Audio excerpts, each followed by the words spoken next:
Today we are talking about the Pythagorean theorem. This is used with right triangles only. We're going to focus on labeling the right triangle today. It is important to remember that when labeling the right triangle, we use capital letters to label the angles and lowercase letters to label the sides. The right triangle has a 90-degree angle, which is notated by the square in the 90-degree angle. So even if you do not have the degrees labeled on your triangle, you will always be able to identify a right triangle by the square in the right angle.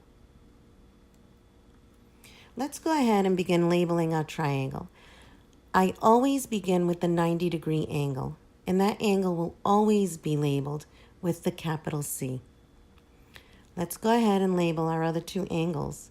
First, angle A, and now angle B. Remember, the angles are to be labeled with capital letters.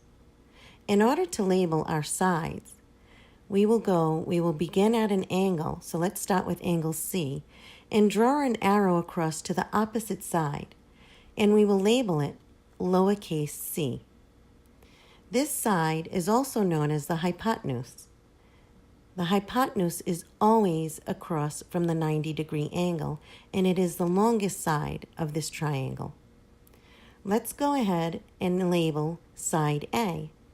Again, draw an arrow from angle A to the opposite side, and that will label your base.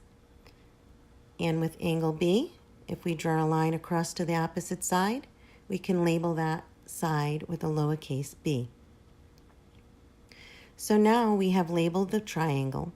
Remember, angles will be labeled with capital letters, sides with lowercase letters, and your longest side is the hypotenuse, which is always located across from your 90-degree angle. So why don't you go ahead and try this yourself? Take a moment to draw the triangle and label all three angles and all three sides.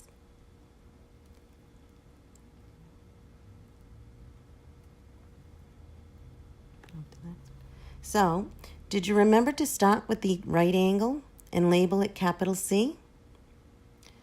And then move on to label your other two angles, A and B.